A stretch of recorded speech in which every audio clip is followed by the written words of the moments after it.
Hey guys, Jed the Mover here, the Mover's Helper, with more helpful hints for your next movie.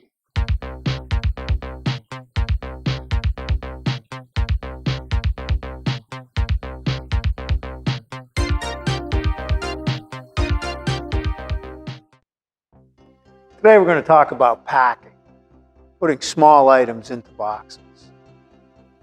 Packing, placing small and fragile items into cardboard boxes, is an essential aspect of the moving process.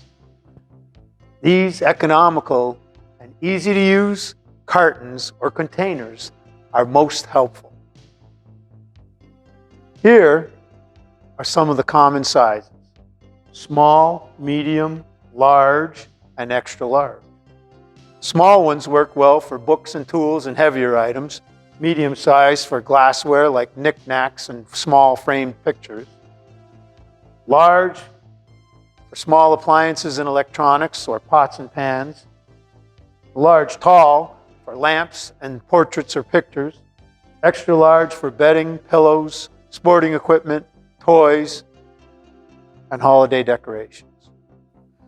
These and other essential supplies can be found at most home improvement stores, truck rental centers, or through online retailers.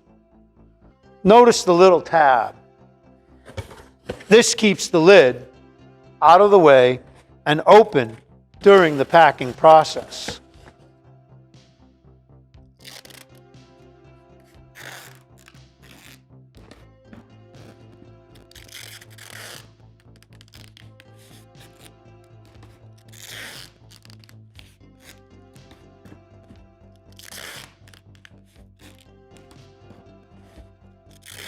Taping the edges adds additional support for heavier items.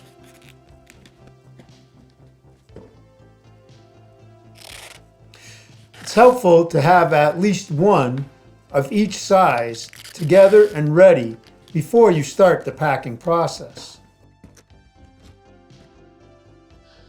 Just rip the tab and seal up the carton when you're through. And organized by size, make it easier on moving day. These cartons are suitable for storage and will last through several moves. So pass them along to a friend or recycle when you're done. Thanks for watching. Be sure to tune in to more from the Mover's Helper with helpful hints from Jed the Mover.